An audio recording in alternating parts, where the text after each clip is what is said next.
Sports Talk 101 on digital radio, on the app, on your smart speaker, on Twitter, YouTube, Twitch.tv, and Facebook. Sportscast Sports Talk 101. Discuss, debate, entertain, and loud. Sportscast Sports Talk 101.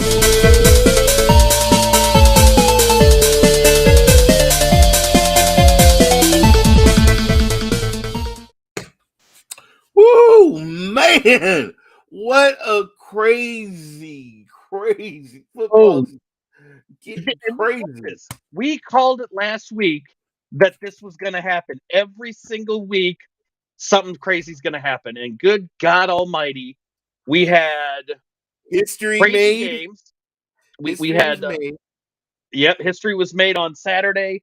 We had the single biggest bullshit call I've ever seen, or non-call I've ever seen in my life, with Washington losing to the Giants.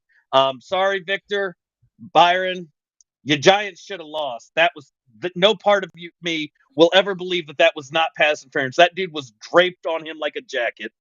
But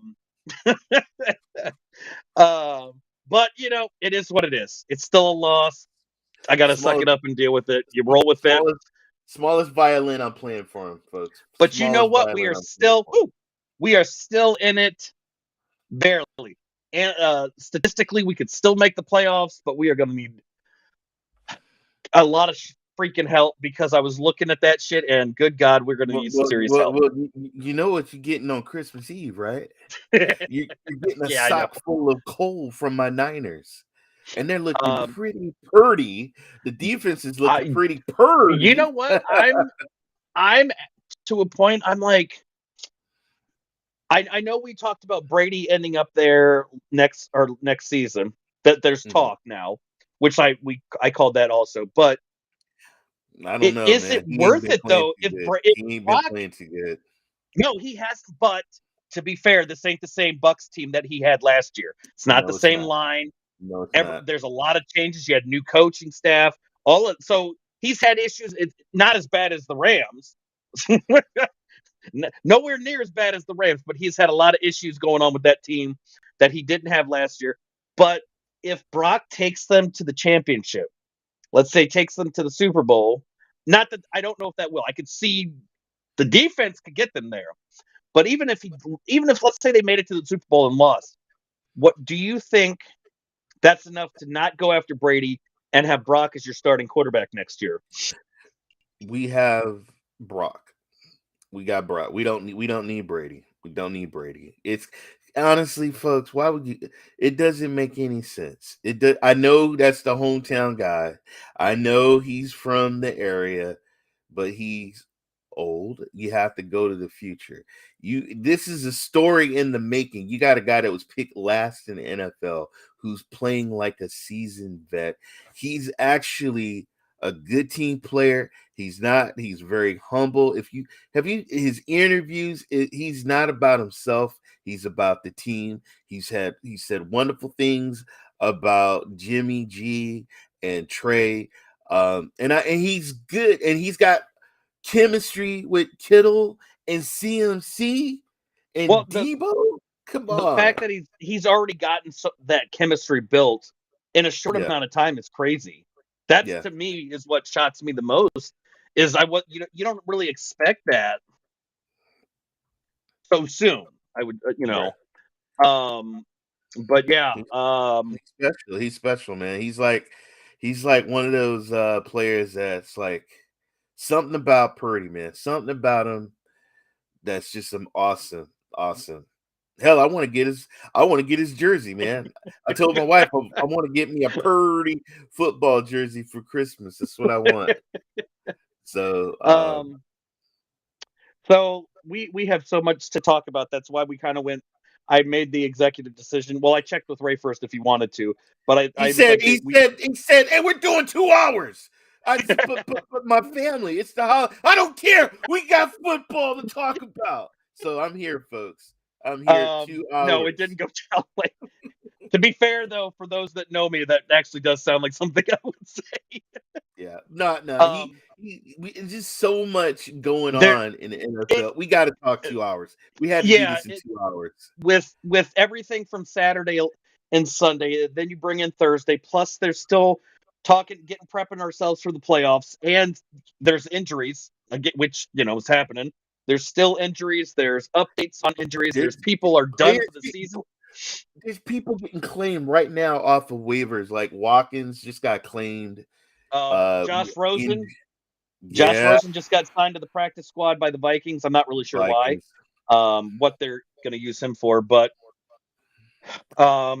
he got picked up. I mean, he's only played 24 games in 4 years, so that don't say much. But I mean, let's be honest though, you never know with quarterbacks anymore. Look at Heineke.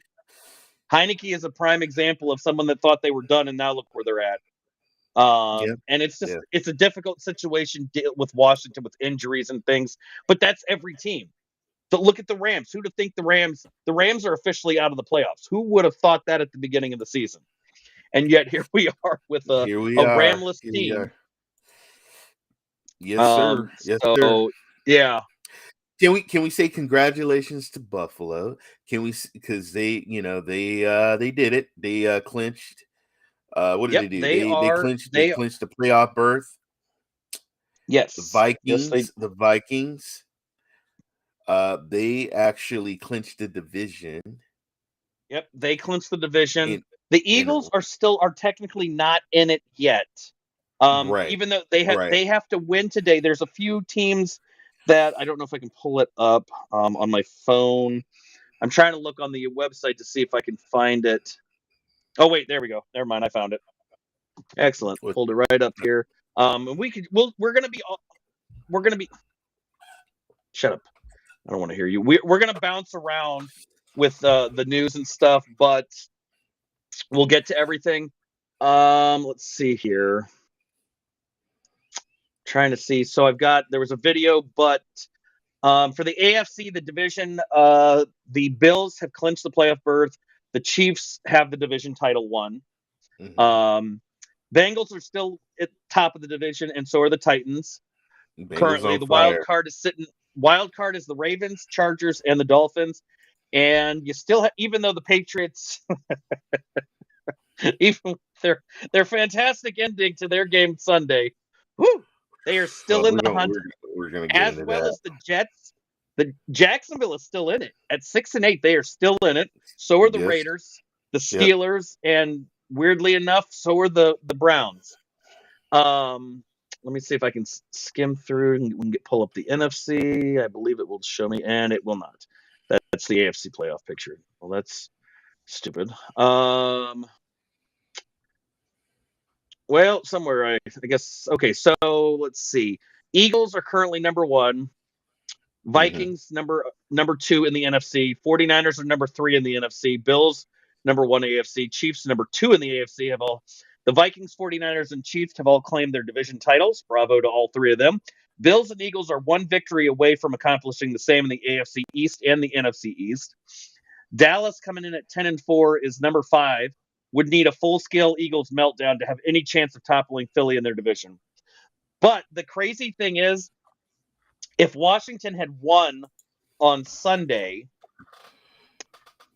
all 4 of those teams could potentially be in the playoffs. Right now, theoretically, with a crap ton of help, the craziest thing is you still have all 4 teams in the NFC East could theoretically make the playoffs, which has not. I don't know if it's ever happened.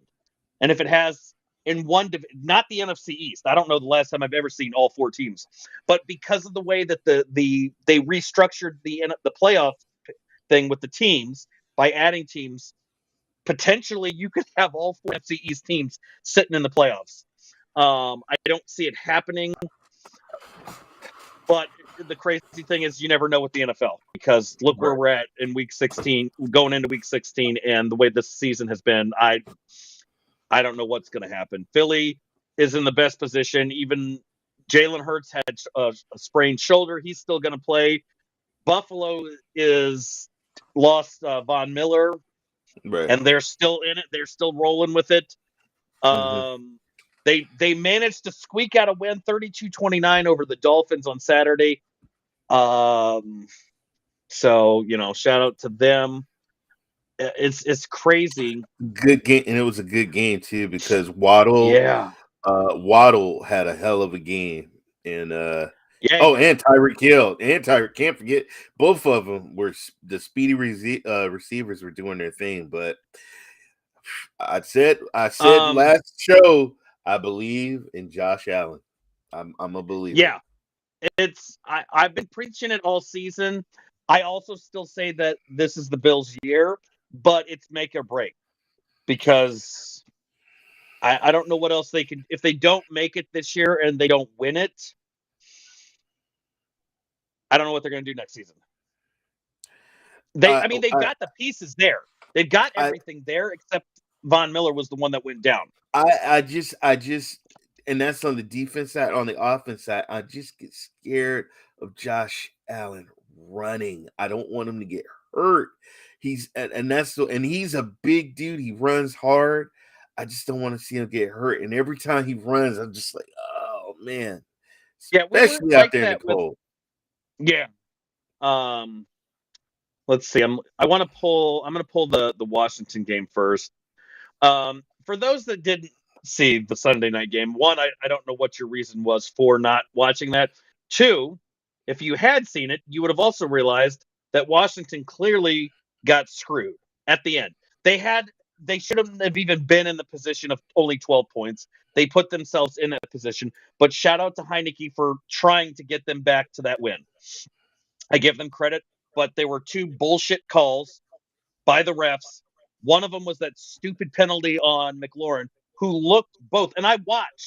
rewatched it a couple times, and you could see him look over at the ref to make sure everything was okay, like he stated. Yet the main ref said, "Well, I didn't see him looking over." I'm like, "What Right. fucking screen? What screen were you looking at, sir?" And then the same ref said, "Well, the pass interference call that wasn't pass interference. We didn't see anything that warranted pass interference." What? Bro, did you not see the dude draped around hold on to the Washington player in a bear hug like he was a jacket? Because I did, and everybody else did. So I like once again, the refs have found a way to screw over a game like they do every season. Now, Heineken did get they did get a safety though. Yes. Well, he also fumbled twice, which did not help. One of those was turned into a fumble. Now, I will say that Thibodeau, and I said the name right because I remembered it because he kept Mhm. effing saying his name because he was all over the place. One, Mhm. that's a fantastic defensive player. I'm a defensive guy. I played defense when I played football. That made me proud watching, even though it was against my team. I was Right. proud watching that because he came around, he sacked the quarterback, forced the fumble, recovered the fumble, and scored a touchdown. Like he got the I would say trifecta, but then he got all four things done at once. And you don't see many players that can do that. I don't know Right. any fucking players that can pull that one off. That was in itself um, fantastic. The other thing I got to give the Giants credit for, um, Barkley. Holy hell! Well, I thought he had I over don't think 100 yards rushing. no, He, no, well, total he had 33. yeah, he had 18 carries for 87 yards and a touchdown. Now, And then the receiving he did about what, 33 yards, I think. yep, on 5 catches, yeah. Yeah, yeah. Now Danny got 10 carries for 35 yards, 21 to 32, 160 yards, no touchdowns, no interceptions. They should not have won that game.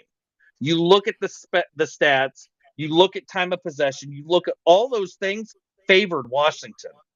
Mhm. But yet we started the game 13 plays. We used up 6.5 minutes in the first quarter to punt the ball. Right. Then we got the ball back 12 plays, almost 5 minutes to get a field goal. They got a touchdown off the sack. I get that. That was their only touchdown. Then, well, that was initially. Then effing Barkley. Now, I will say, holy hell, when Saquon got that touchdown, that was a 20-play drive Yeah. for almost 9 minutes. I was like, Woo-wee. That's how you control the clock.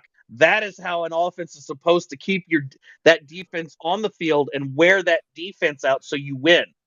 Right. I give props to the Giants. They came back. That was probably the best drive of the game because after that, 7 plays, 7, blah, blah. Giants did a 12-play, 5.5-minute drive. But at halftime, it was all Giants. Washington said, F it, we don't want to do anything. In the third quarter, they only had the ball for 4 minutes out of the, or no, 5 minutes out of the almost, maybe 6, if I adding it up right. They probably had the ball for 6 minutes just in the third quarter while the Giants basically owned that quarter. Right. And then they came back, but then fucking fumble. And now the turnover on downs, that was bullshit. That shouldn't have even been a thing. But, it is what it is. McLaurin, Heineke looked good. Again, 17 to 29, 249 yards, a touchdown, no interceptions. Brian Robinson looked explosive as usual. 12 carries, 89 yards. I mean, even if we don't make the playoffs this year, I really hope we do.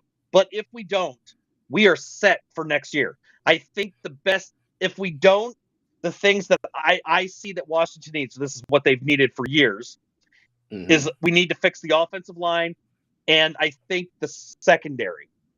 Because Washington has not had a good secondary, and I'm talking cornerbacks. Right. And technically safeties, if we want to say that. We haven't had a good safety since Sean Taylor. We have not had good cornerbacks since Snyder was an idiot and traded away. Said, "Oh, let's trade our best cornerback for Clinton Portis because that makes sense." And we haven't been the same. You guys used to have. Remember Chris Cooley and who's the other tight end? You guys used to have. You had an elite tight end. Yeah, we had elite tight ends. We had running backs. We had Alfred Morris was a fantastic power back. We had Stephen Davis was another one. Yes, he was a beast. Clinton Portis was good for 2 years, but he fizzled. He was only good for 4 years total. And then he was wearing wigs and dresses and being certain characters. Yeah, he was just setting up a prelude for Cam Newton. But the one that shocked me the most, and I'm so excited to see how he's going to do next year, is Dotson. He had 4 catches for 105 yards. And one of those was a bomb of a pass. Heineke's got an arm. Like, you watching him throw the deep ball, it's stuff that Wentz wasn't able to do. Mm-hmm. Wentz could not maneuver like that. And if he ran, you're basically getting ready. You can see in the background, they're yelling, "Get the stretcher." Wentz is running. We know it. You know the drill, because you're waiting for him to go down with an injury. I think Washington's offense is set. Brian Robinson's our future running back star. And we still got Antonio Gibson, who is good. We got De'Ami Brown. And then receivers, you've got the top 2 receivers that are going to terrorize a defense in Jahan Dotson and then Terry McLaurin. And Curtis Samuel, when he's healthy, Samuel is just as dangerous. And Brian Robinson can catch, though, too. That's the making of a good offense. We've got to get an offensive line. We have not had a good offensive line in probably 20 years. Defense, we've got to get. The front 7 is good. Our front 7 is one of the top defenses, but it's our secondary that is garbage. I think even our linebacking core needs some rejuvenation. We haven't had that since Ryan Kerrigan was the stud on the defense, and he was just we haven't been able to replace. Those are things that I think need to be replaced, and Washington is getting there. And I'm glad that we have a coach that is able to fix all these things, because we saw how we did last year and how we did this. We turned things around, and with Heineke now the starting quarterback, the franchise quarterback, I think now we'll be able to start focusing on everything else. But enough of the Washington. Let's talk Thursday. Okay.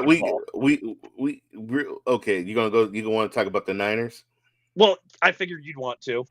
Okay, because we got to talk. We'll be talking about a record that was broke. It 102-year record was broke, and a very expensive offensive line.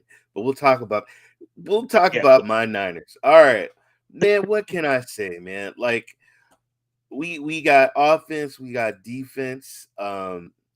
We're doing great. I hate Seattle as a Niner fan. One of the teams that I hate the most is Seattle. I can't stand Seattle, but I do respect Geno Smith. He was 31 for 44 to 238 yards and a touchdown. Um, Walker, the run came back. He got 47 yards, and then Lockett had 68 yards in receiving. But we shut him down, folks. Purdy, what can I? Holy crap, man! He's like the man right now out here in the Bay Area in San Francisco. He was 17-26. He had 270 yards, 2 touchdowns. One of the greatest trades the Niners ever did, pickups, was CMC. Oh my God, Christian McCaffrey, 26 carries for 108 yards, 1 TT. This man can run. I swear, I don't think he's white. I think he's black because he run like a black man. This guy, good Lord. Oh my God, man. He can run, he can catch. I love the chemistry that he has with Purdy. George Kittle, God, thank you, Lord. He's finally came back. He had received 4 for 93 yards, 2 touchdowns. One was a 54 long pass. Oh God. Just open, boom. Just amazing. Of course, we didn't have Debo, but we did have Jawan Jennings. He had 31 yards. Christian McCaffrey, to add on to what he did, he received 30 receiving yards. We had Croft, we had Brandon Ayuk. They kind of had, lukewarm. Ray McLeod, lukewarm. But man, George Kittle, good Lord, man. Good Lord. And we got a rookie running back, Jordan. We got Jordan Mason. Got 55-yard run. He had a 55-yard run. But he had a total of 64. Crazy how watching Purdy, and I watched him in college because he played against my Hawkeyes when he was at Iowa State, but he played the same. He was just as good in college, and it always baffled me that he got picks where he got picked, drafted. He didn't. He must have, like at camp, something they didn't see. He didn't measure up to but be. I mean, sometimes guys. that's a look at Brady. Where did Brady get drafted? And he wasn't last. This guy. I'm not saying place. I'm not saying that Brock's going to be is going to be Tom Brady anytime soon, but right. he's got talent that nobody saw, and he's showing it now. And there's going to be so many teams that passed on him. Like, God, we could have had that kid. How? Like he's not playing like a backup. He's not playing like he uses his head. Now I know, guys, it's just a few games. People are like, oh my God, he wins a few games. Okay, well, with that, but if you take that into account, Heineke was no different with Washington. He wasn't even playing football.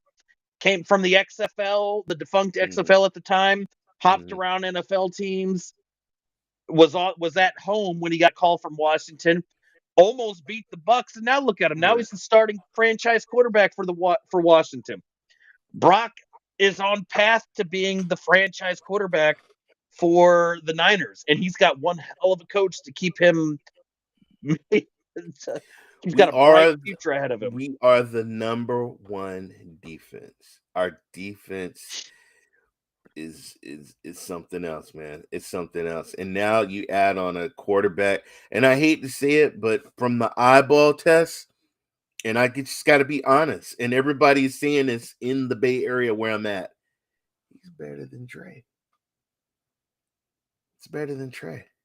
And this is going to be, and I'm sorry, you go with the, I know he got injured. You're going to probably let him get a chance to compete. And I think that's what he should do. He should compete against Brock. He'll probably get the number one spot. But we'll see. I don't know, man. If this guy takes us deep in the Super Bowl, he takes us deep in the Super Bowl, if man. he takes you deep into the playoffs, I think that changes The playoffs. things. I think if he gets you guys to the championship and you were to lose, I think he deserves a starting job next season. I think if he gets you to the Super Bowl, he deserves the starting job. I would say the same thing about Heineke. What Ron Rivera said to Heineke is, it's yours to lose. I think that is the mentality that they should use with Purdy is if he gets you into the playoffs, it's his job to lose. If he gets you to the championship, it's his to lose. At this point, the way he's played, Right. you basically have Purdy, you have Trey, and that's it, unless you got somebody else that'll be a third string. But I think between those, this is Purdy's team, and this is his job to lose. So he's got to do something that's going to warrant him losing that. Jimmy G's not coming back, folks. I'm telling you, Jimmy G's not coming back. No, why would he at this point? I think he knew that going in. Mm-hmm. And to be honest, I think it was a smart move on his part as well to take that restructured contract. Yeah, I know it sucks he got injured again, but he showed that he can still be a starter in the NFL. Yes, it did. Just not with San Francisco. In all due respect, though, we wouldn't be where we were at without him and that defense. Yeah. But that's what I'm saying is he basically auditioned himself for other teams. He did. I see him out east. I see him going out east next year, to an east market. Maybe he'll end up out east in the AFC. Hello, Colts. No, I was thinking could you see him heading back to New England? Because you think we got to talk about that, man. We got to talk about that. I mean, you never know. Belichick could be like, "Hey, can we have our quarterback back, please? You guys can have this guy named Mac Jones." So, guys, the Raiders. Oh my God, dude! The Raiders won. Whew. They won. Yes, they did. And I don't even know how to say it. You start, and I'm going to see if I can pull up a clip. All right, I'm not even going to go through the beginning we're going to talk about what everybody's been talking about, and it was 24-24. The Patriots got the ball. Stevenson's got the ball. He's running, and what does he do? And I'm like, what the hell is he doing? He chucks the ball back. Guy gets the ball, and then he throws it, and then Chandler Jones intercepts the ball. Who's in front of him? Jones. This guy took probably one of the most disrespectful stiff arms I've ever seen. He said, "Stay down, boy." Just pushed him on his butt. And he just fell back, and the guy ran it in for a touchdown. Boom. End of the game. So, Raiders win. So 24-24 with 3 seconds left. This is what we have. Go for it. Oh, my God. Let me see if I can get a better... That'll work. There we go. That looks a little bit bigger. Okay. That's perfect. Now, if I can move my cup out of my way so I can see where the damn play button is. There you go. All right, here's Stevenson running it up. Here you go. Oh, God, oh my God, what am I going to do? Why did he throw it to me? Oh, thank you. Get down, boy. Pushed him on his butt. Oh, man, no flags, nothing. Not a damn thing. Oh, man. There was a flag at the end.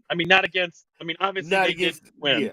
Yeah. No, the flag was actually what they didn't tell you the flag was going to be was why you got flagged for being stupid, and they gave a flag to Belichick, be like, yo, your boy just got stiff armed right into the dirt. Get out.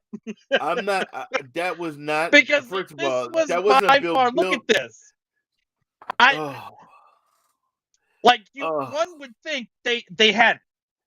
I'm like, all right. Oh nope, we're gonna go backwards. Oh, I'm not. why And didn't then you just get your ass on the just? ground.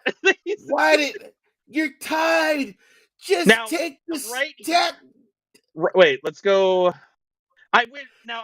One thing I wish I had. I wish I had the marker in Madden's voice, because I Right. swear to God, when I'm watching this view that you guys see right now, in my head, I can hear John Madden circling things and just going boom and drawing all over the fucking screen.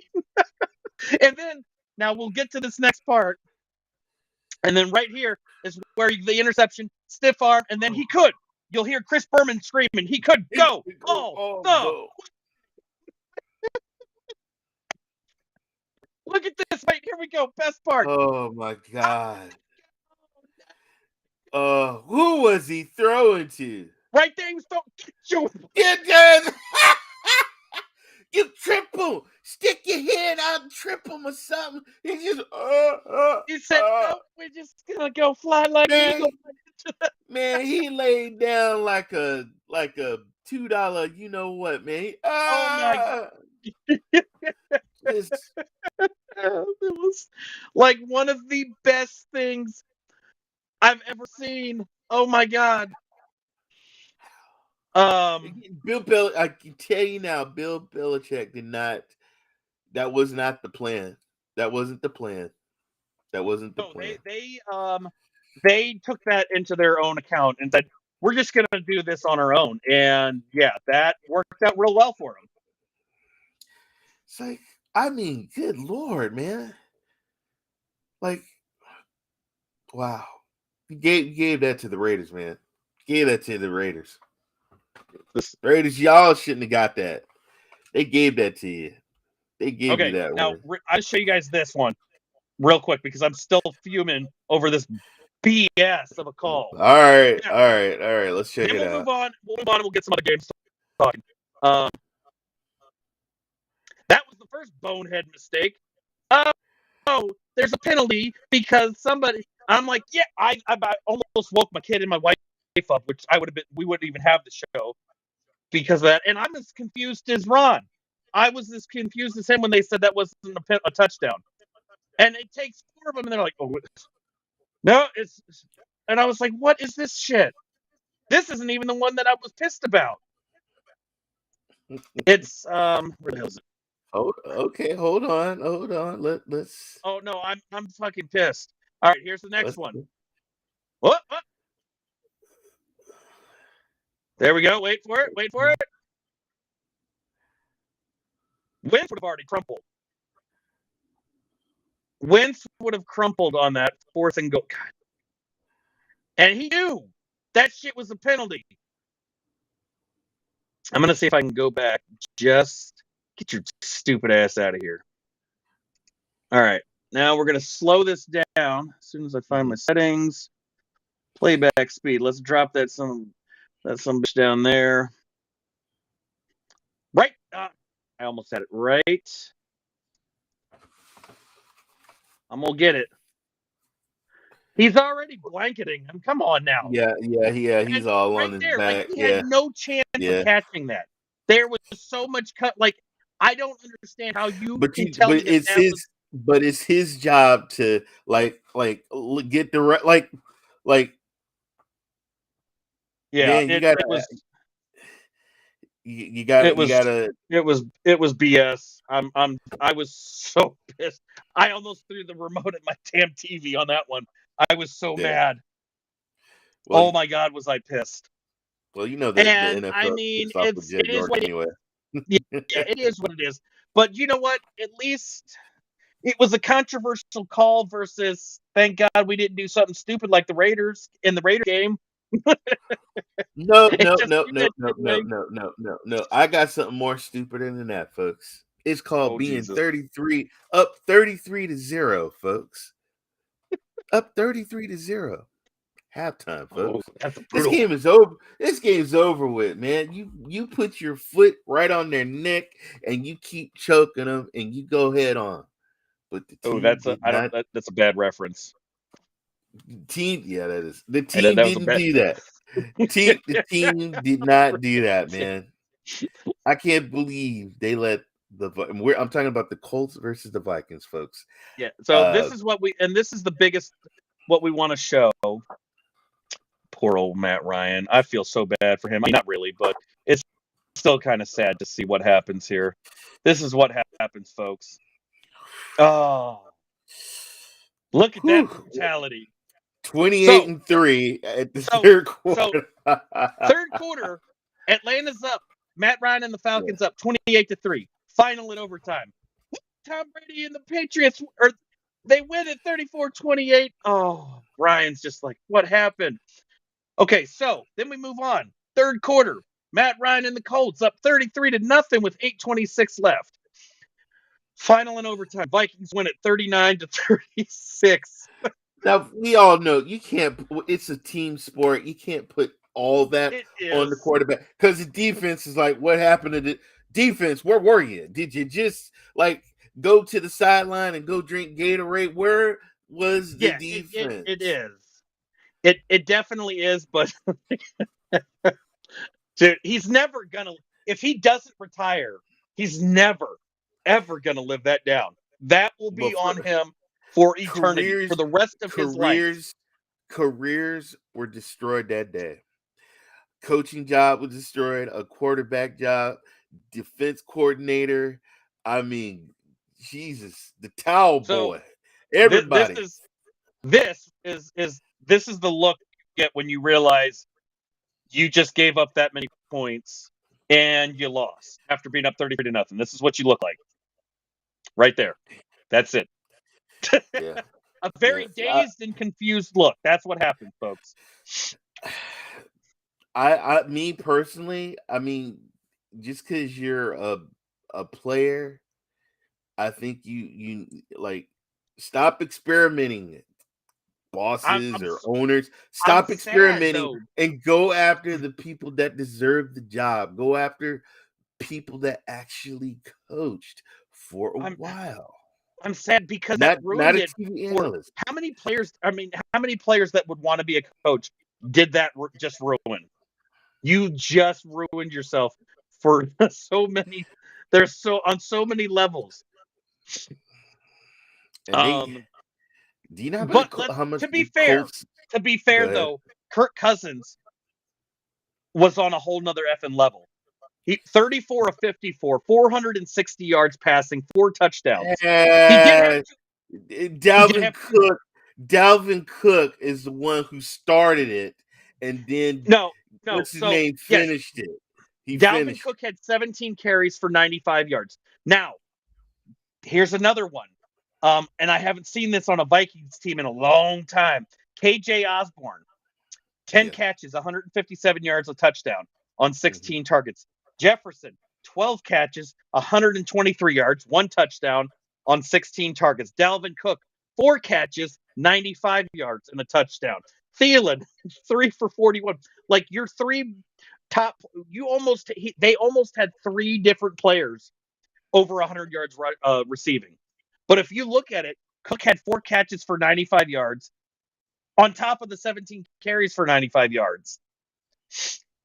If they hadn't had all of the issues, and that I'm just like, I didn't realize that that Cousins put up 460 yards, but your defense also coughed up 36 points. But the issue that I have here is, if you look at the Vikings all season, what have they done?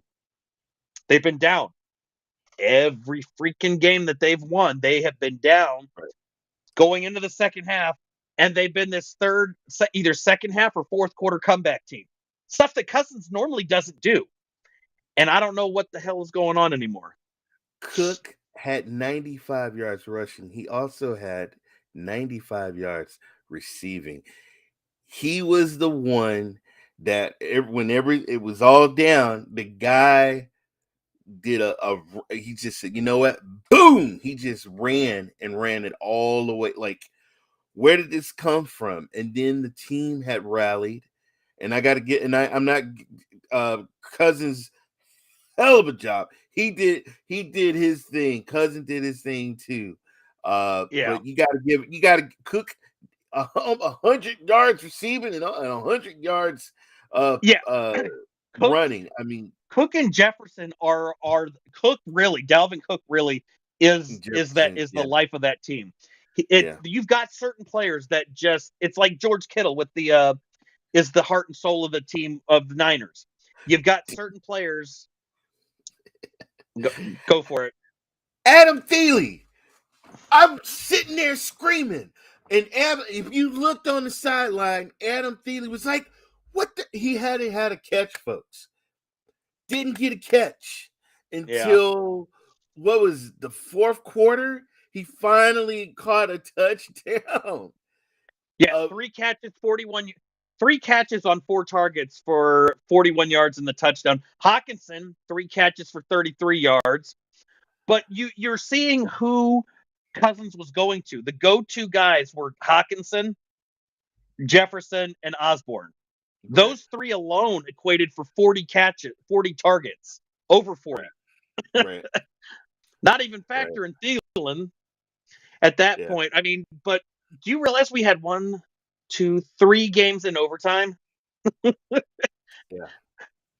Which is crazy to think that we had these 3 different teams in overtime, and only one of them I expected to win. One of them I didn't even think was going to. 2 of them, honestly, I did not expect to go to overtime. And the 2 that I'm talking about are the Kansas City Chiefs and the Houston Texans, of all teams, almost beat the Chiefs, which would have been the upset of the season, even bigger than the Jets getting that 1 win. Yeah, that would have been, yeah. But you know what? Yes, they lost. You suck. You lost.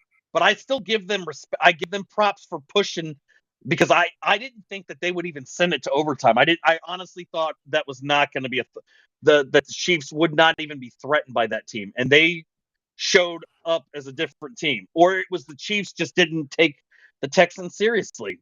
I don't know. But that was in itself was one hell of a game.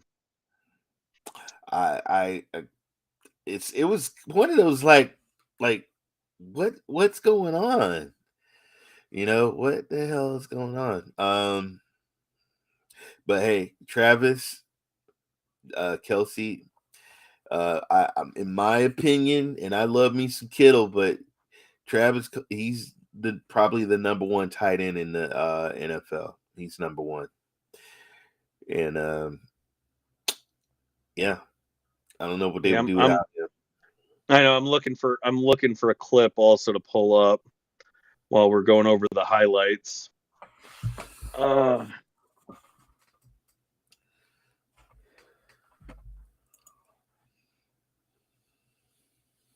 Let's see. You want to pull up the. What are you pulling up? What you got? Well, I'm looking for a clip for one of the games, but if you want to, we want to talk about it. One of the other ones. While you are taking care of that, real quick, I got it. Shut up. You got it. Yeah.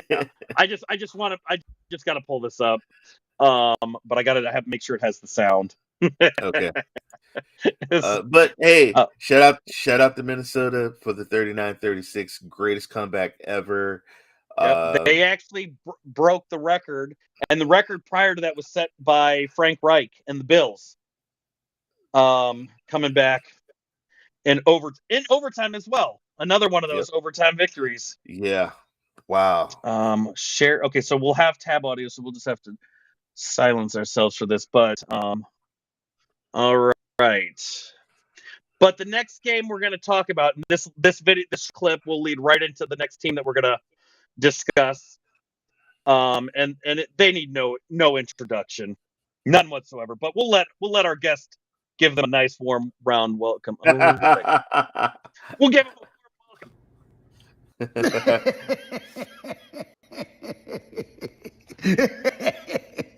Didn't I tell you? You see, it's just about patience. That's all Hey, do you like how I sprinkled out to you weeks ago that Dak Prescott was a reason to be concerned? Do you like So this was from their overtime loss. I just want to say that. But it doesn't Yeah. matter because how about them Cowboys? how I picked out, how I pointed out how, hey, you know something? A pick six or something along those lines about to happen. Do you like how I pointed out that what can go wrong will go wrong? You were up 27-10. You thought you had it, didn't you? You thought you had it. But then something happened. Something happened. And that's exactly what's coming. Oh, you Cowboy fans out there. Oh my God. I still can't get enough of that one when they blew it. But once again, my mentor Stephen A, as he loves to say it, is how about them Cowboys? Yeah.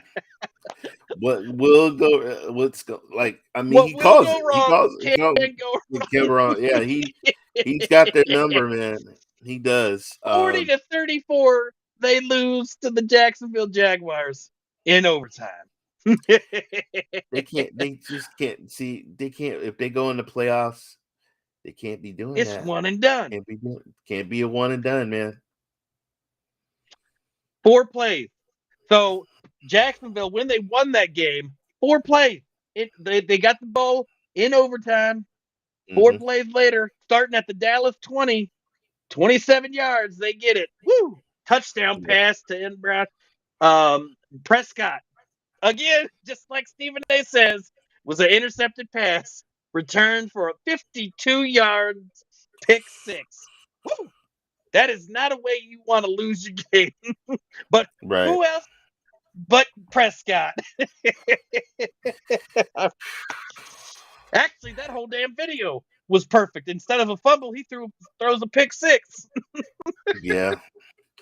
Yeah. I mean, he can't be doing that. Can't be. And I'm not. Hey, Dallas Cowboys. They're 10-4. Um, they're still in it. They're not. They're still in it for They're now, at still in least. it I for mean, now. bravo. Hey, they made the playoffs. They lost, and they made the playoffs so they can prep themselves for a one and done. Because we all know Yeah. that's going to happen. No, it's gonna happen. Yep, I agree. And you heard Um, it here, folks. You heard it here. Dallas Cowboys, yes, one and done. Boom. One one and done. and done. Yep. But hey, shout out to Pollard again. 19 carries, 75 yards rushing. Zeke, you know what? I have harped on Zeke for a long time, but bravo, it's good to see that 16 carries, 58 yards, He got a got a touchdown. TD. He got a touchdown. And that's what counts, but he trucked his way through for 56 yards or 58. Now, if he was the sole running back, he would have had probably over 100 yards easily. But when you're Right. splitting with Pollard, I mean, that's good yards. Prescott, And I we don't know got if to I give can it up I for don't know if I and can we say got to give it up and we got to give it up for Trevor Lawrence, 318 yards, 4 touchdowns. He did get an interception. They got an Yep. elite running back with Travis with Oh my, 103 yards. that And Zay holy Jones. God, bro. Zay Jones, Zay Jones 109 came out of nowhere. 3. Zay Jones is a stud. 6 He's a stud. catches. He was And targeted 8 times. 6 catches for 109 yards. special. But you know what? I think Jacksonville is going to be a legit team next year. They got to, and I've been saying this with Jacksonville, with the Jets, Yeah. the Lions, those 3 teams. You're not going to take them for granted next year. They're a few pieces away from being at that next level, for being a consistent playoff caliber team. The Jacksonville is especially because they've got a running back in Etienne. They've got Mhm. a receiving core now. You've got Zay Jones, you've got Kirk, and you've got Evan Ingram. You got and Yeah. Etienne again. You got Doug You've got Peterson. You got a good coach. You got a good and coach. that's where I was getting at. You've got a coach that knows that can coach winning teams, that has done that. Mhm. I think if they get that defense solidified, they are going to be a dangerous team in the AFC. I But you know what? agree. I want to also give credit to one of the Cowboys players, CeeDee Lamb. Let's not discredit what he did. 7 catches, 126 yards. I mean, he didn't get any, touchdowns, but But Noah Brown did. Noah Brown got yeah, 2, Brown and Peyton Hendershot, that's a pretty good name. He got a touchdown, but he only got like 1 catch. See, who else do we want to chit chat about? Your Speaking of the boy, Jets, the guy that loves massages, he won with the Cleveland Browns. I mean, yeah, that was a fucking snooze fest if I ever saw one. Look, I know that was on the Thursday night lineup, or no, that was Saturdays. So what was crazy about Saturday's games is you started off with a bang with the Vikings, yes, and you fizzled out with the Browns, but then you went right back up with the Bills. So basically, the first and the last game just eliminated any record of the Browns even playing. No one even know. Like, you ask people on the street, did the Browns and the Ravens? No, they had a bye. Oh, okay. Yeah, they had a bye week because we don't talk about it because it was awful. They're still in the hunt. They're still in it. You know who else is still in the playoff hunt? The Lions and the Jets. It's the Jets. Yeah. And the Jets, even with the Jets losing, they're still in it to win it. But let's talk more about the fact that the Lions are 7-7 and the hottest team in the NFL right now. I don't know those words. Just saying that, I confuse myself because I'm not used to saying that about the Lions. I said this to you last week. I was like, do you know a time when the Lions were like really good? And I was like, I'm trying to think, and I'm like, I think it was the Barry Sanders era was the last time they were. I'm not talking about overall individual player good. I'm talking overall record wise. They have not been a good team since then. They've struggled. I mean, it's been up and down. They lost with Barry. That's why he left. He was tired of doing all the work. And then you have people like Megatron. Megatron retired because they kept losing. Matthew Stafford went to the Rams because they kept losing. Unfortunately, now they're in the Lions are in the playoffs, and Matthew Stafford is doing what he used to do with the Lions. He's at home. Yep. Maker of Chaos has rest in peace, Commanders. They're still in it. They still have a we are chance. Still in it. But I will say, I mean, not on the 24th when they meet my 49ers. I mean, that's when they're going to. Mathematically, we are still in it. I'm trying to look. I'm looking at the Lions stats. So, Goff was 23 of 38, 252 yards and a touchdown, and he spread the ball around. There wasn't a one player. I mean, St. Brown had the most targets out of all of them. And the most yards. He's the stud receiver. And the running game was split as well. Justin Jackson, 16 carries, 6 carries for 16 yards. Jamal Williams, 13 carries, 33 yards. And DeAndre Swift, 8 carries for 52. So they spread the ball around there. They only had 1 touchdown. Hell did the other touchdowns come from? The points? Oh, field goals. Like, how they get 17, 20 points? Oh my God! Maker, get out of here with that. And I'm looking at the Jets, and I'm just like, Wilson put up yard. Like, I give him credit. He put up the yards. 18 to 35, 317 yards, 2 touchdowns. Did get an interception. That I didn't watch it obviously, but they're running. They had no running game. I get that they have players that had yards, but come on, Bam, I mean, you have got the greatest first name, and Bam, and I could run more yards than that. I mean, Bam Knight ran the ball 13 times for 23 yards, averaging 1.8 yards. I'm pretty sure my ass running to the kitchen to get some food could get more yards and a better average than that. But let's understand, it's cold weather though, folks. It is cold. They still had the Garrett Wilson, exactly 90. Well, he received 4 for 98. Yeah. Now Tyler Conklin, their tight end, who had been doing good, was at the bottom, and that was mostly because he has no rapport with Wilson. Now Wilson will be starting next week as well for Week 16. I did see that one come through because he what's his name? White's he hasn't cleared protocol yet, concussion protocol. Right.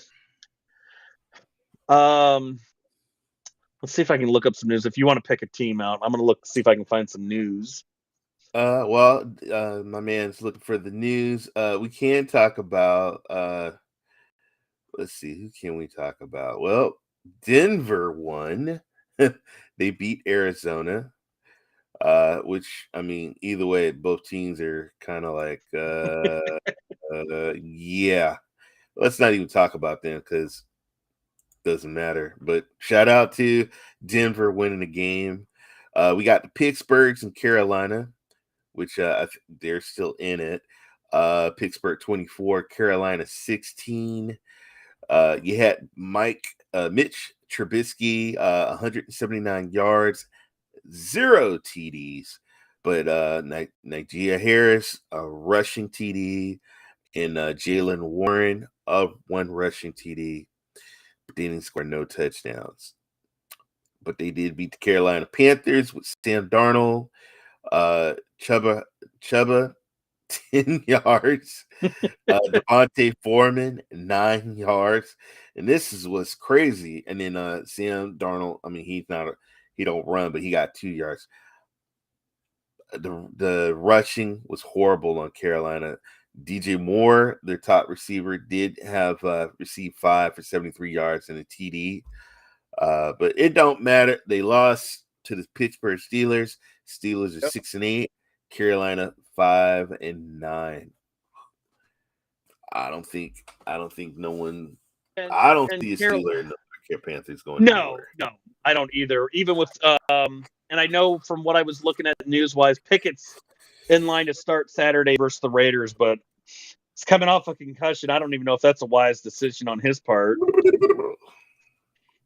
The Dolphins coach Mike McDaniel said their 3-game losing skid is a bad taste that you want to try to get rid of. Well, winning usually is the cure for that. It's the answer for that. Injury-wise, I know there's been some players that are done. Jonathan Taylor is one of them. Yeah.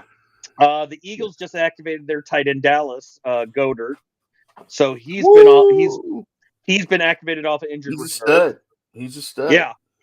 Wilson is still set to start, like I said, with the Jaguars. Mike White has not been cleared for contact with the rib injury that he had. That's the team right there, baby. Woo! Ravens got a new receiver. They picked up Sammy Watkins. I mean, not that that's going to do anything for them. They don't pass the ball anyways. They don't, depending on who they have throwing. Yeah. They run. And Devin Duvernay is now on IR. Yeah.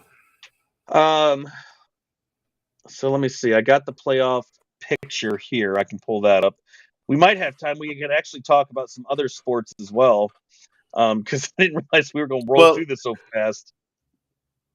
Let's go. So this is the current playoff picture. We got the Bills and the Chiefs both got their spot.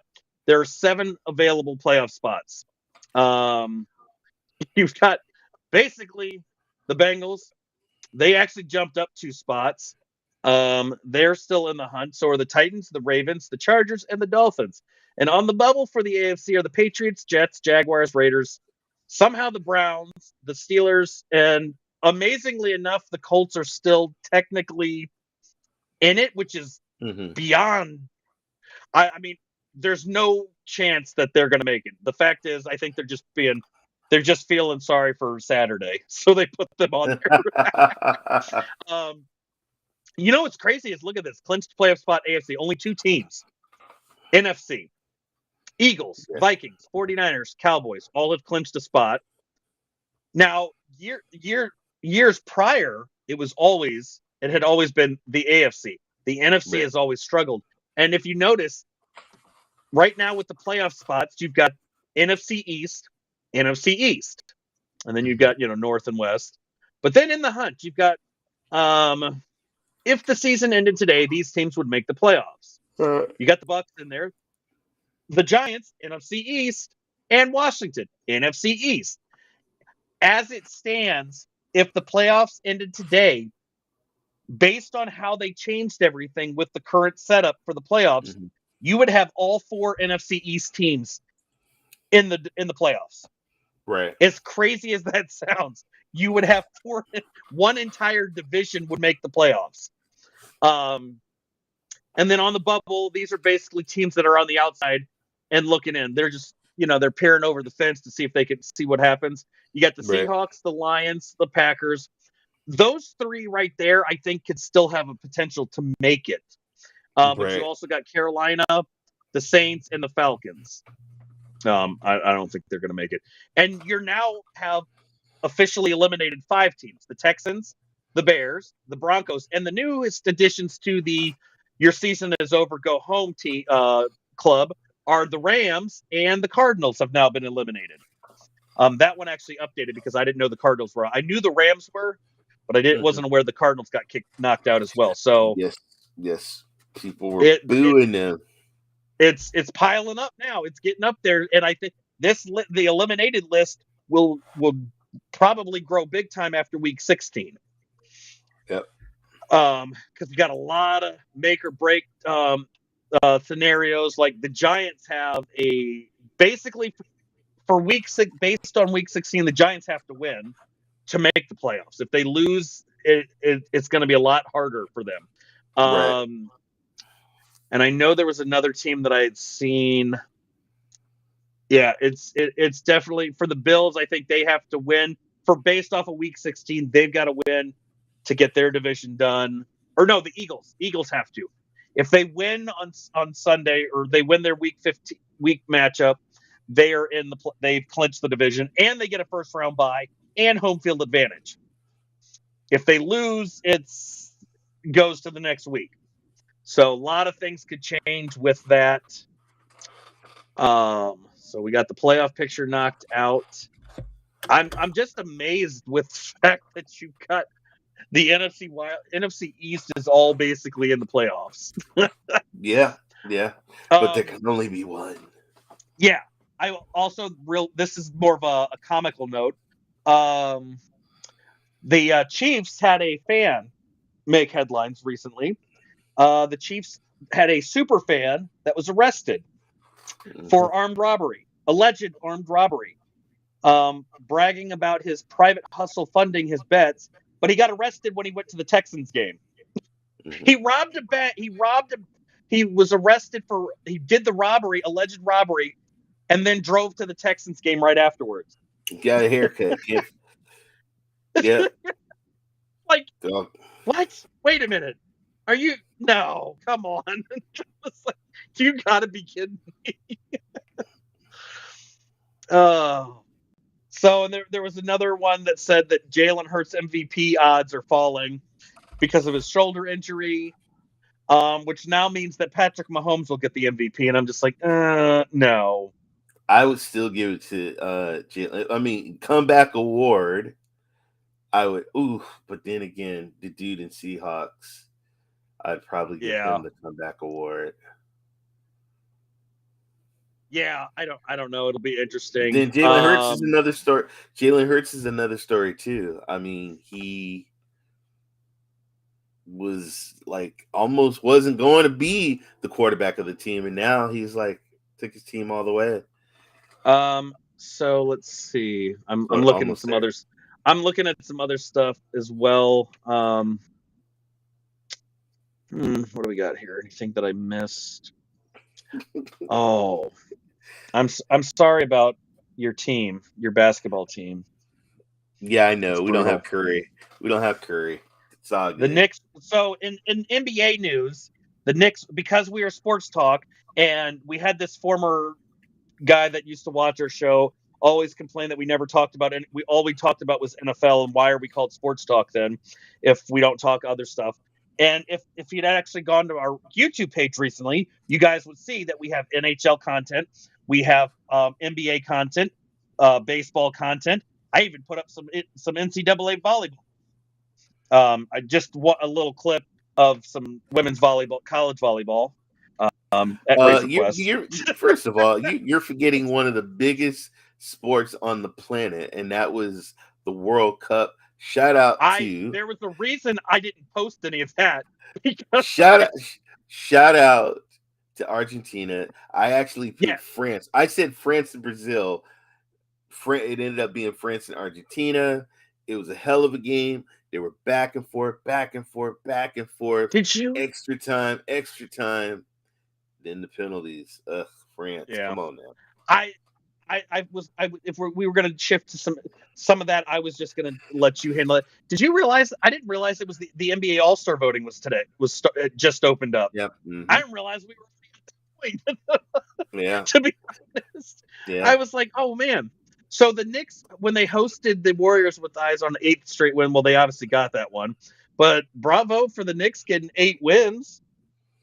I mean, I don't watch a lot of the stuff. I've been starting to, since I got this we got the sports show. I've been actually starting to watch other sports stuff now, way more than I used to, and keeping up with the news. I mean, I was excited for my boy Ovechkin when he got his 800th goal.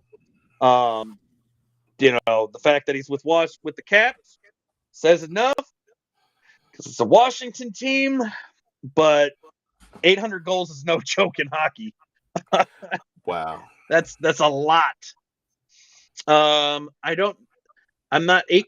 apparently 8 candidates to be East All-Stars in the front court. I'm trying to look up some of the NBA stuff. The Wizards are up currently at half, 53-48 over the Suns.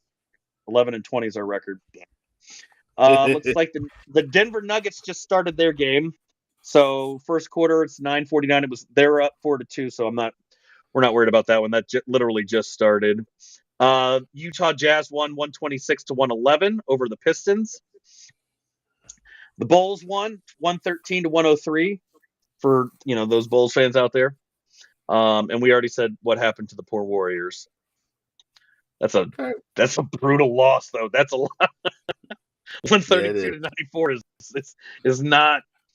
is nothing to be bad. Also, on this date, in 2005, my man Kobe Bryant put up 62 points in 3 quarters. Woo, man! God, I miss him. So yeah. I do, but I miss that man.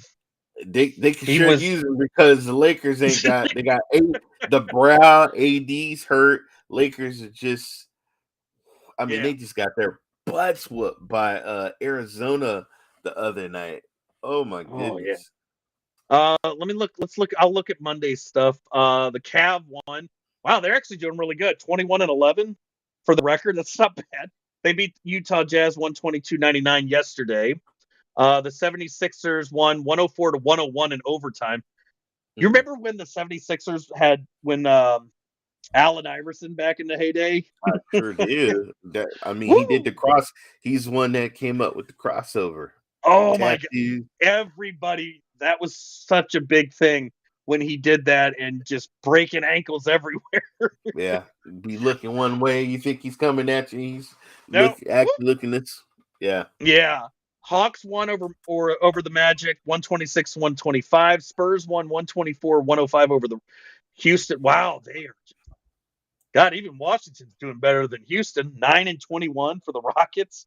What the hell happened to that team? That's awful. Yeah. Man, did they fall apart. I mean, not that the Spurs are doing any better at 10-20. Oh, right. They were both crap teams playing each other. Oh, that sucks. Let's see. The Timberwolves won 116-106. Milwaukee Bucks picked up a win 128-119 over the Pelicans. Woo, 22-8 for the record for the Bucks. That's the top one right there. Yeah, right. The Suns beat the Lakers 130-104. Chris Paul, 28 points, 4 rebounds, 8 assists. Dennis Schroeder for the Lakers, 30 points, 4 rebounds, and 4 assists. Was King James there, or is he out? No, he's there. Oh, I guess he just didn't do anything. Yeah. Load he management. is the king, so he only does what he wants when he wants. I'm doing management. I need to break. So if you go to our channel, there's a clip I put up of him getting a slam dunk at 20 years in the league, except the fact that apparently when your name is LeBron James or you're King James, traveling doesn't matter.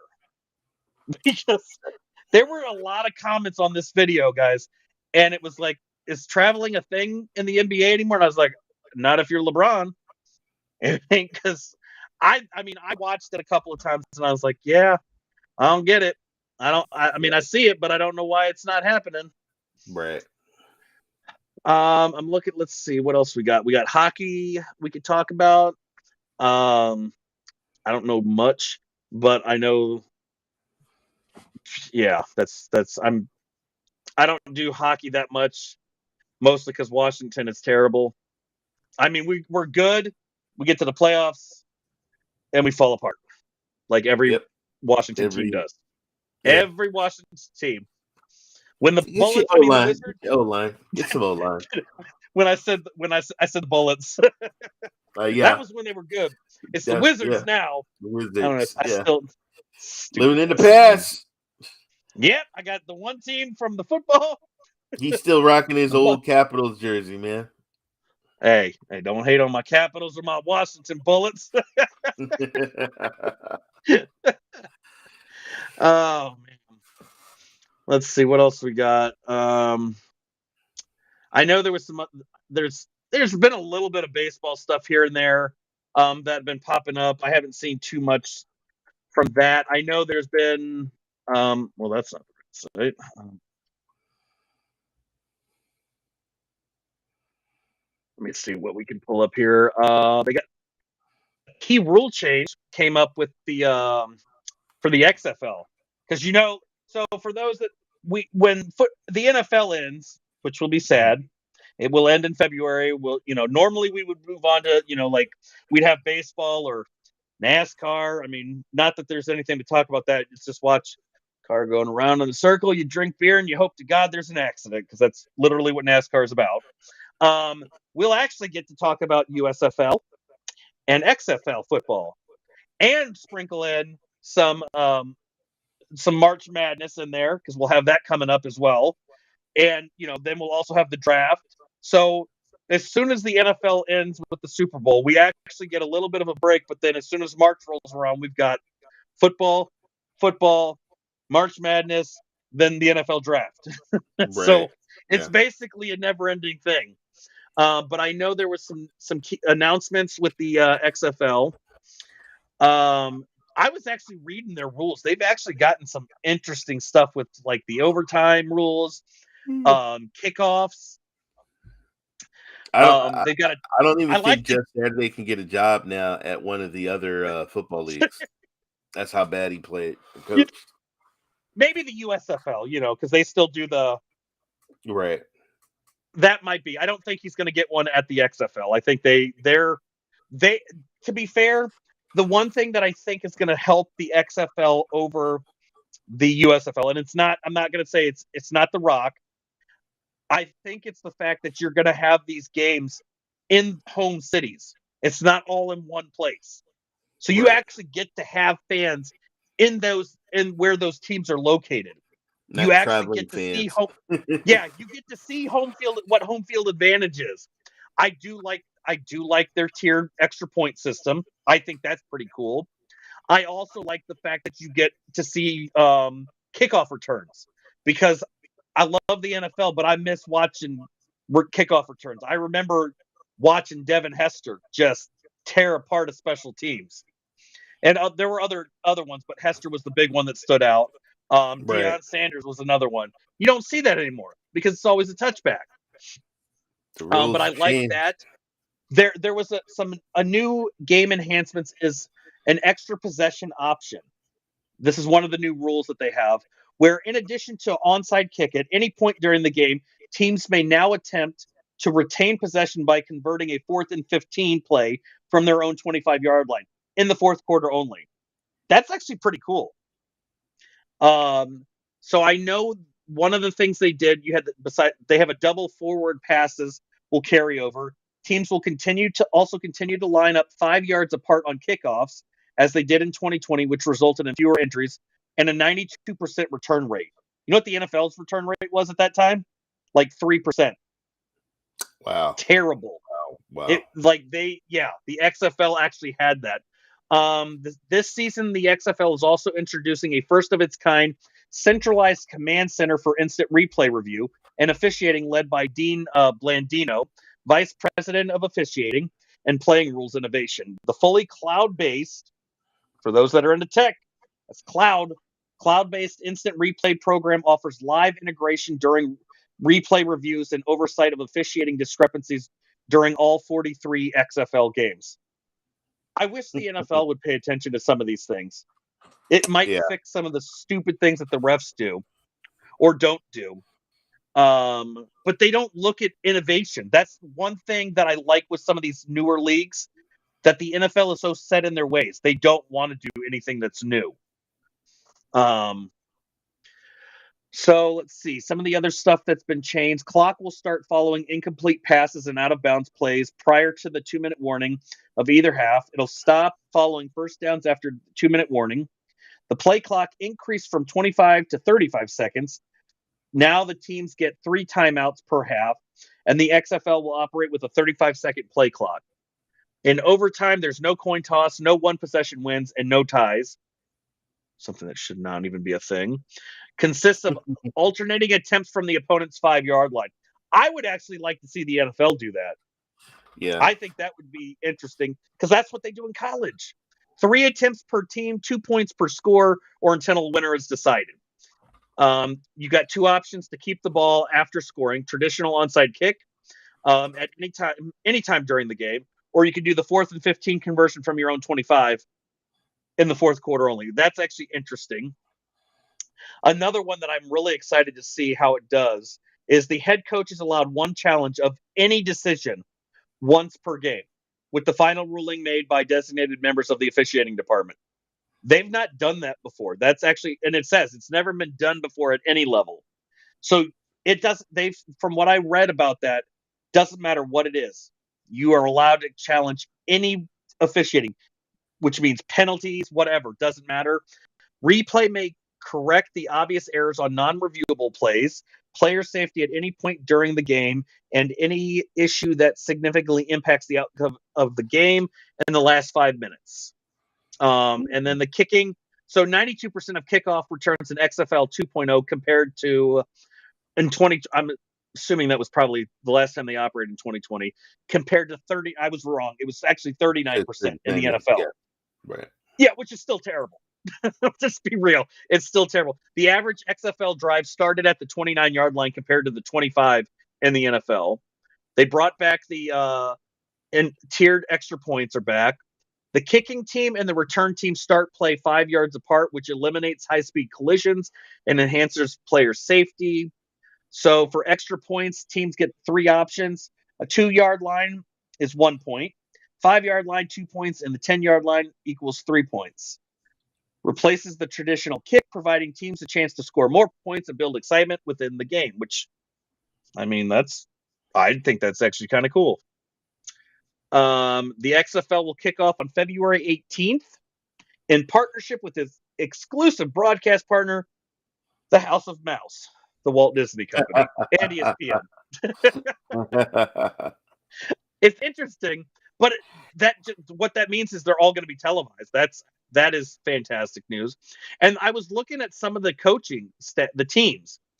You've got the Arlington Renegades, another DC team that will probably, not do very well. The DC Defenders.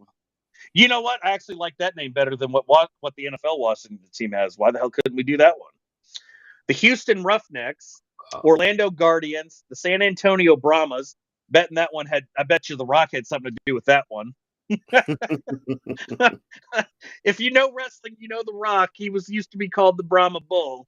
So I'm going to guess that's what that is. You had the Seattle Sea Dragons. That one I actually think sounds cool. And I looked at their logo. That actually looks pretty cool. St. Louis Battlehawks. And yes, of course, Vegas gets a team with the Vegas Vipers. I also want to, I swear to God, I just saw something on YouTube. Popped up a thing. Let me see something here while I'm looking up something here. If there's anything you want to talk about, go for it. So I'm just rambling on about all the sports. I'm trying to just figure out I what else we know. want to chit chat. Once again, shout out to Argentina, but also back to the NFL.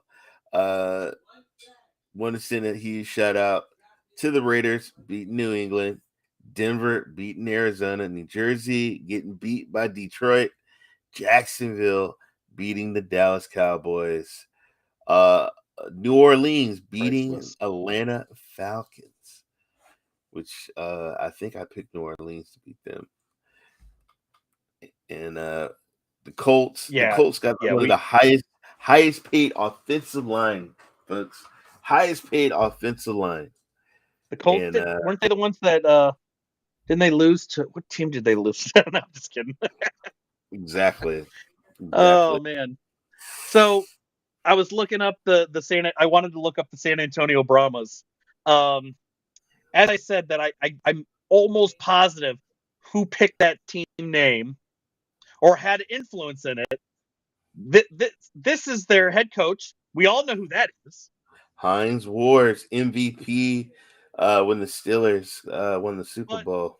look at that. Look, now you can't tell me The Rock did not have something to do with that. That No. looks vaguely familiar to the Bible tattoos. Hey. Now, obviously, it's changed a little bit because obviously the WWE was sued. But seriously, come on now. I was like, oh, damn, I didn't realize Hines Ward. It's a player being a coach. I bet you he'll do better than Jeff Saturday. Just see. I know. I was looking. This was what I was actually looking for, was to see. Joey Porter sounded familiar, but I was looking to see through the names on some of these teams. What the coaching staff. There was a few that I did recognize. Obviously, Hines Ward, we know who that is. The Arlington Renegades, I didn't know this guy, but I like that it gives you a breakdown, tells you where they play. Did they play or coach, whatever, all of that. But I think it was it maybe DC Defenders, reintroducing the DC Defenders, Reggie Barlow. I know let's see. Yeah, their defensive, the DC Defenders actually might have a good defense because their defensive coordinator is Greg Williams. You know him. He was part of that. What was that Bounty Gate? Yeah, he tried to kill Brett Favre. He told said, go after, sweep the leg. They almost killed Brett Favre that day. Yeah. So, but he's still coaching, folks. He's still coaching. The Orlando Guardians. Terrell Buckley. Let's see. Is there any names? Shane Matthews. I recognize the name. But there wasn't anybody that really stood out there. We did those. Seattle. I mean, that's as generic though, but I'm just like, I like the name. I think they could have done a better job with the logo. Yeah. But former NFL coach Jim Haslett. I know him. I've actually seen him play, or I remember him in the NFL coaching. I didn't recognize any of the other names, but it's good to see that you've got other teams. I mean, Haslett was with the Bengals. I remember when he played, and I'm like, oh, look, this is what I was like. Oh, yeah, that's right. Show the team that he coached with was the Washington Redskins, the St. Louis Rams, the Saints, the Steelers, and the Raiders. The Los Angeles I don't Raiders. care what he did on paper. Can he bring it on Sunday? Can he win games? Yeah, that's what we'll have to see. And then you had the Vegas Vipers. And I know people know who that guy is. Rod Woodson is another player turned coach. A Raider legend. Yeah, 17-year NFL vet. Woodson drafted by the Steelers. Played for the 49ers, the Ravens, and the Raiders before retiring. He's their head coach. So it's really cool to see some of that stuff. I'm really excited for it. See, a guy like that, I would have him coach my team. I like what I see. I mean, you got to see it, but Yeah, I'm going to look up and see if there's any MLB news. I do want to say we got a new subscriber on our YouTube channel, Sports Talk 101. LP is all it says. I just happened to see it popped up, so thank you for subscribing. Awesome stuff. So let's see. There was some baseball news that popped up on the MLB network. Brandon Drury is reportedly heading to the City of Angels on a 2-year deal. I don't know how much. So, and somebody else commented, now, no, he's headed to Anaheim. So who? That was the only thing I had seen there. Let me see if I can pull up some. What's the other one? USFL news. Let's see if we get some USFL news. So the USFL names their first ever chief medical officer. I feel like I want to announce it like it's on Star Trek with the way they worded it. Right. I'm sorry, that sounds. I'm just like, but they did announce Dr. Jim Ellis as the chief medical officer. He served on the USS Enterprise, for anybody that knows what I'm talking about. But the USFL and Fox Sports reach a new CBA rivaling XFL compensation. That's some big news. And there was the New Orleans Breakers signed a former AAMU quarterback, Akil Glass, to the Wow. USFL roster. Well, hopefully he don't get injured because he gets broken like glass. As the sorry, I know that was a stupid joke, but I had to go with it. I'd already started saying it. I'm looking to see. Heard So it. the new CBA, which still needs to be ratified, lifts active USFL players' minimum salaries to $5,350 per week, up from the current $4,500 per week, and above the XFL's $5,000 per week before incentives and postseason bonus. Well, shit, maybe I should get in shape and go play football. Yeah, you should. You should. USFL players are giving up weekly performance bonuses in the deal in return for a greater per week total compensation package that includes $150 a week toward 401k contributions. That's good. According to a person from the proposed CBA, which includes an annual opt-out option, provides inactive USFL players with $2,500 per week, $1,000 more than the XFL's $1,500. The new deal also addresses one of the biggest issues for USFL players, and I agree with its housing, because we know that was a big thing last season. The players currently must pay for their own housing and hotel expenses once training camp ends. Which I thought was, I'm like, you got to be kidding me. But I got it. I understood as a new league that something like that would happen. But I was like, that's messed up. But the new deal provides them with a $400 per week housing stipend. So that's good. Currently, the league operates in a hub model. So let's see. They're partnered with United Steelworkers last June. They're hoping the agreement will be good for the 8-team league, and it's roughly 350 players. The league operates in a hub model. All games in the 2022 season were played in Birmingham, Alabama, and Fox Sports is exploring another hub city in which the league can play in 2023. Eventually, the league would like for the teams to play out of their home markets. I mean, that would make sense, but I guess just move to another city and, go from there. Exactly.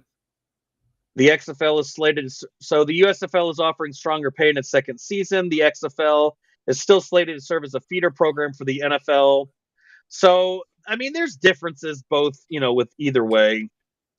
Let me see. I'll pull up, see if we got some NFL news. You know what? Where are we at time? Hey, you know what? I can because you've been rambling on. I'm gonna give your mouth a break.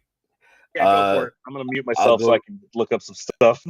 All right, I'm gonna go. So basically, NFL news. I think we mentioned it, but Watkins, he got picked up by the Ravens.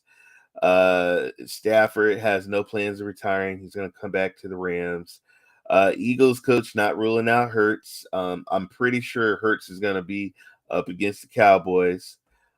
We got Steelers quarterback Pickett expected to start. Let's see, Jets quarterback Wilson to start. Let's see, Seahawks Lockett Hen could return next week. They're gonna need Lockett. They're gonna they need Lockett. He's a big time player. And Giants Jones, I've learned what wins in the NFL. Daniel Jones attributes improvement to learning what wins in the NFL. Yeah. It has been a learning process for New York Giants quarterback Daniel Jones. Everything from how to use his legs, protect the football, execute when it counts the most, and even win football games at the NFL level. He feels finally figured out, with the Giants having already assured they won't have a sixth straight losing season. So, shout out to the New York Giants for beating my man's Commanders.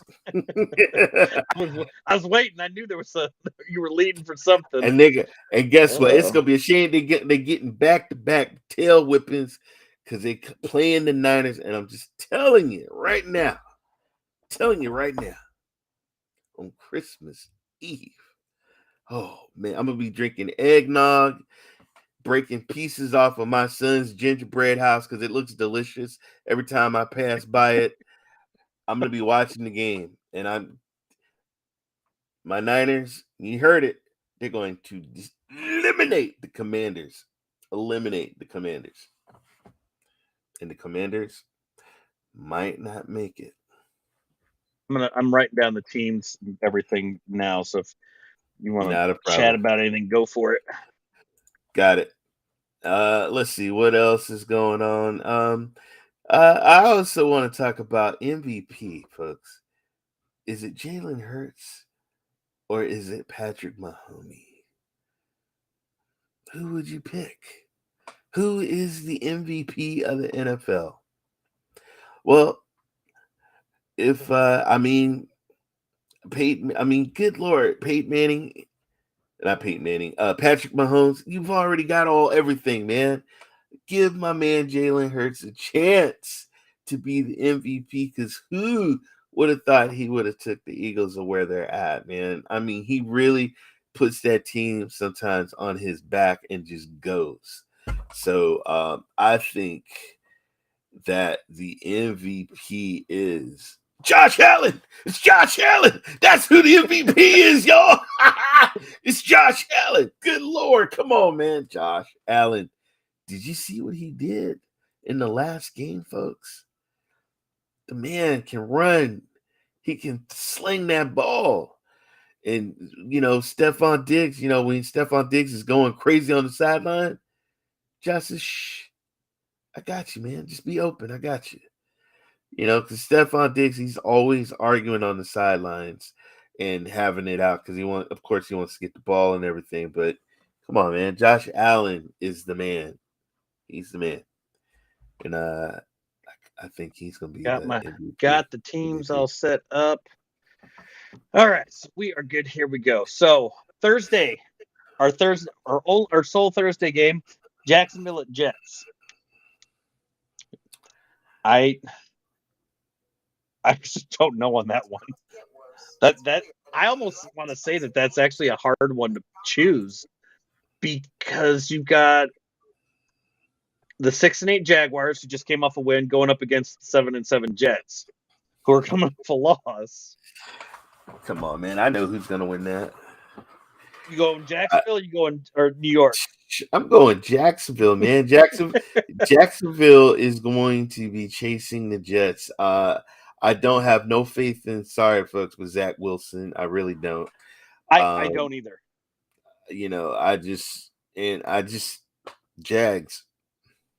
I'm going Jacksonville as well, and I agree with you. I think my decision on that is due to Zach Wilson. He looked impressive, but you still lost, and you lost the respect when you throw your team under the bus. That's what killed it for me with him. Yeah. So I wasn't too keen on that one. We have a massive lineup of Saturday games. Yeah, we do. I'm looking. Oh wow, that's a lot. So we're starting with the Saturday night or Saturday lineup. We're starting off Falcons at the Ravens. Oh God. 5-9 Falcons at the 9-5 Ravens. To be fair, I don't even know how the Ravens managed to pull off 9-5. I don't know. I want to say Falcons just because the Ravens just I don't know how they're still surviving. I got But the I don't know if Falcons. they will pull. I don't know if the Falcons can knock the Ravens out. I got the Falcons because honestly, Huntley or whatever the quarterback that's filling in for Jackson, he's not that great, folks. So Oh, he's not. yeah, he's not good, man. He's not that good. Yeah, I think I'm gonna, and I know I said I want to go with the Falcons. I think that's where I'll go. I'll just stick with that because it's Lamar brings a difference to changes the dynamic for the opposing team's defense because you don't know what he's going to do. I mean, you kind of do. Yep. You know he's going to run, Right. but but when you take that equation out, you still have to adjust. And when you have a different quarterback that literally just throws and you don't have to worry about that, you can pretty much shut down the Ravens. Next up, Lions at Panthers. I'm sorry, I'm going Lions on that one. I'm sticking with the NFL.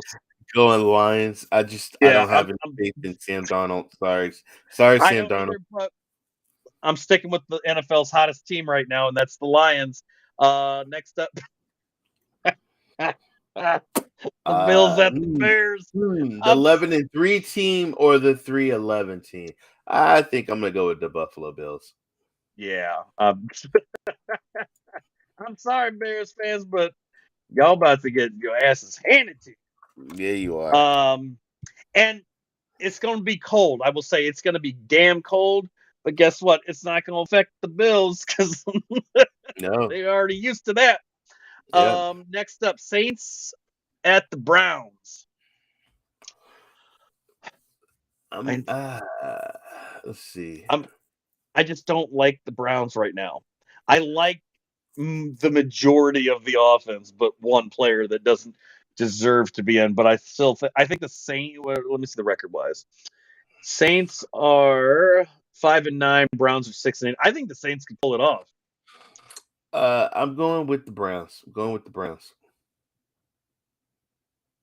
I'm gonna go Saints just for the hell of it. What the hell? I mean, we're coming into the tail end of the season. I'll just throw it out there. Oh damn! This I know Seahawks. Gino and the Seahawks at the Chiefs. Going with I'm Kansas sorry, City, Gino. baby. I'm going with Kansas City. I'm so sorry for your loss, Gino. Literally, because you're gonna lose. I don't care that they're 7-7. This is the Chiefs. This is at home for the Chiefs. Mm-hmm. This is going to be a brutal watching Gino get a wake-up call that his team is just not that good to beat the Chiefs. Next up, you have the 8-5-1, should be 7-6-1 Giants going up to Minnesota to face the Vikings. I'm sorry, Danny, but you're going to get a wake-up call, and a rude one at that, when Cousins and the Vikings trample your hopes of the playoffs. It ain't going to be pretty, but it's I have faith in I have faith in my Niners. That's all I got to say. Okay, so Vikings, Giants, which one are you picking? I'm gonna go with the. Minnesota did not play a good game. They played a comeback game, but first they played a comeback game. Yeah, but I'm going Vikings, man. I'm going Vikings. Going Vikings. The thing is with the Vikings, all 11 of their wins, or wherever they're at, they're 11-3. All 11 of those have been comeback wins. Literally, I don't think they've ever played ahead in any of those games. When you're looking at his stats, the 400 and something yards, that's all. Second, but still, what does that say about the opposing defense to give up all these yards in the second half? Like your defense just collapses. Which is crazy. Next up is you've got the 10-4 Bengals at the 7-7 Patriots. I'm sorry, Mr. Belichick, but I'm going with the Bengals because I just don't. I'm not sold on Mac Jones. Cincinnati's hot right now. They're playing elite level. I'm going with Cincinnati. Also, I'm not really sold on Mac Jones. Shout out to the 49ers. We'll be coming there real soon. Shout out to the 49ers. Just getting warmed up. Oh, the next one, the 1-12-1 Texans are going to face the former Houston Oilers, now Tennessee Titans, the 7-7 Titans. You know what? There's part of me that almost wants to say that go pick the Texans because the fact is they almost won. Yeah, they almost. The sad part is that they've got talent. They're just a mess right now. But they've been fighting. They're fighting, which is weird at the end of the season. But they're putting up a fight against good teams. They did last week 15. They put up a hell of a fight against a good team that in the Chiefs, and they could have won. It's just how we all know how overtime is. That goes. It's a roll of the dice, basically. I honestly think the Texans could possibly win that one. Oh my god! They could. I'm going Tennessee. I'm going Tennessee. Henry. Going with Henry. Henry actually had a decent game last game. I'm going with the Titans as well, but I'm just saying there's always a possibility. Did you expect them to take the Chiefs to overtime? I didn't. So, no. Next up is Ray's favorite game of the week. I'm going with the 49ers. Home game for the Niners against Washington. I know I don't even need to ask what team he's going for. He doesn't need to ask me what team I'm picking. That's one of our few differences of opinion. But we each got to support our team. Oh my god! Ooh, that's a fan. Hey, you know what though? I will say I did rock back in the day. I had a nice looking 49ers starter jacket. For those that are old enough to even know what the hell a starter jacket is, I know they were the jackets back in the day, folks. I had two. I had a Washington Redskins starter jacket, signed, autographed. But I had autographs of Riggins, Art Monk. Nice. I had Daryl Green on that. But I was able to get my Niners jacket autographed by Jerry Rice and Steve Young, only because I happened to have good seats when they destroyed Washington back towards the tail end. And I was cheering for Jerry because I was a huge Jerry Rice fan, and I also like Steve Young. But I was also it was a home game for Washington, and I was in a sea of Redskins fans giving me like the death stare. Who you picking? I picked Washington. I got to pick my team. I got to pick my team. That's one of those that we just got to have the. Totally, I respect that. I respect that. I'm picking my team. In the back of my mind, I already kind of have an idea where this will probably end up, but I'm still going to go that route. The next one, Eagles, boys. Sorry, Dallas fans, all you lovely Cowboys fans. Go with the Eagles. This just ain't your day. You guys blew it in Jacksonville. You're gonna get your asses handed to you. You're gonna get a hurt put on you by Jalen Hurts. He's gonna put that hurt lock on your asses. Yeah, because guess what? Everybody's like, his shoulder. He can beat you with his feet, folks. You forget. He doesn't need to. Y'all realize he can run. He don't need to. He can run. Wasn't there a game that we talked about where he had 150 yards rushing? Exactly. Dak tries that, he's going to fumble it or break his ankles. Yeah. Let's just do option, and just have him run. Here you go. Boom.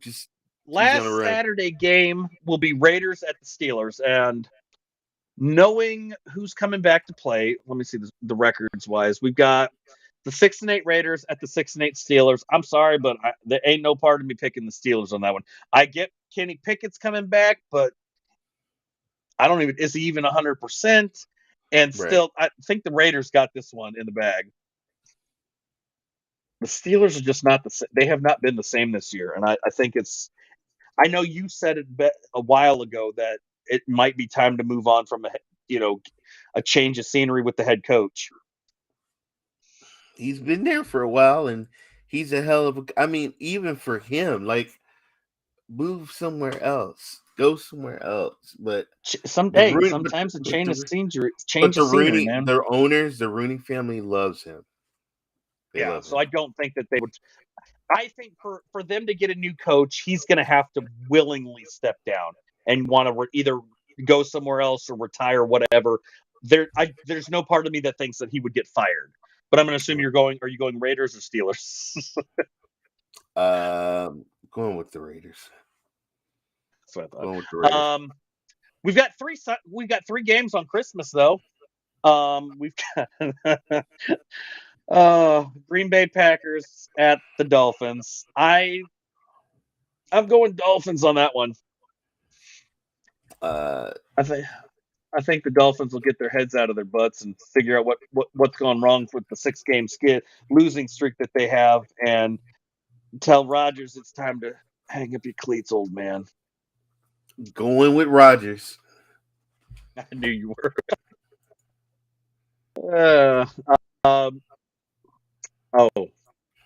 Well, our afternoon game will be a snooze fest, folks. We've got the 4-10 Broncos facing the 4-10 Rams. So that's going to be fun. Yeah, that's not going to be good. No, this is like the Thursday. This is like Saturday. This past Saturday all over again. You're going to have a good one. We're going to fall asleep to not even realize that. So, and also, guys, on Christmas Day, you've got the 3:30 game, or 4:30 Eastern. Is the Broncos are at the Rams. That'll be aired on CBS. And this is how bad it is that because you got these 2 crap teams, they'll be aired on Nickelodeon.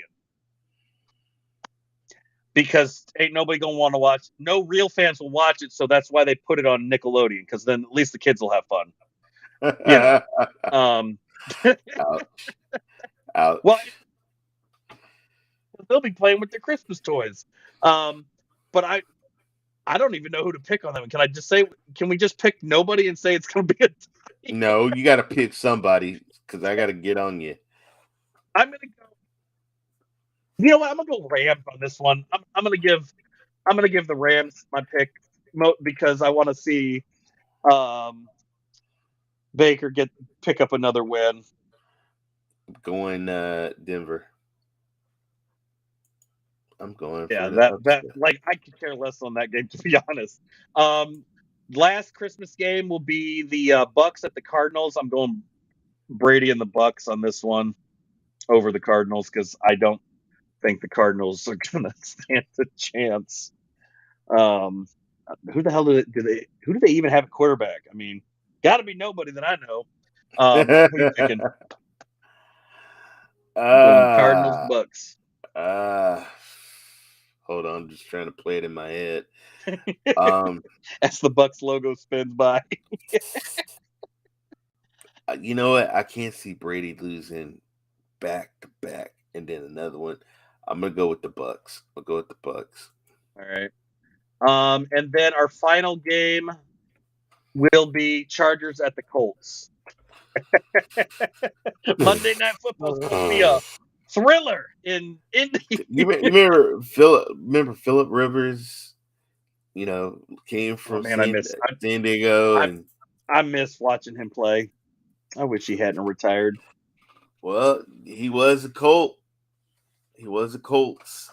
So was Wentz. So was Wentz. Well, one left the Colts and became a stud quarterback. One left the Colts and became a nobody again. Guys, I gotta go Chargers. Yeah, I was going Chargers on that one as well. It's a Charger. I believe in Herbert. Yeah. All right, guys. I think we're going to end it here.